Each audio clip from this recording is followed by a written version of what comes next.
Now, with the ongoing debate over the COVID vaccine, the issue of vaccine verification is also controversial for some.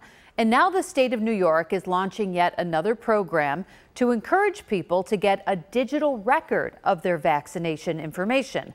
Channel 2's Ron Plants is looking into this for us.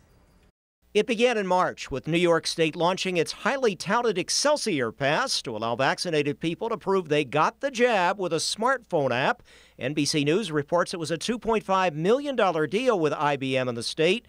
But we found out shortly after it just didn't work for everybody. You're promising something and it's not working.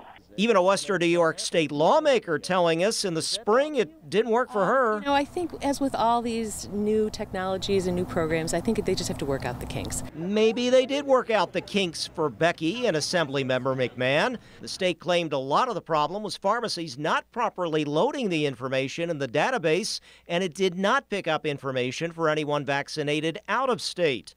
So now the new and improved, as they used to say, Excelsior Pass Plus to expand vaccination pass acceptance, even with connections for international airline travel. We have all the details at our WGRZ.com website for you.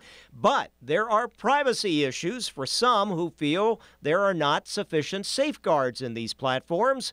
Naturally, the other old school option, simply carry your actual vaccine card or a copy to show an employer who may require it now or for some other venue you want to get into. And a test case of sorts underway in New York City with a proof of vaccine mandate for indoor dining, gyms, and theaters. That is not happening here in Western New York or other parts of the state at this point.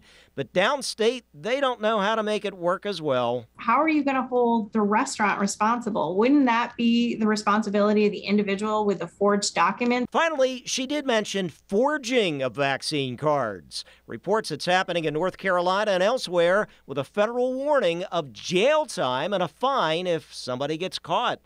Ron Plants, Channel 2 News.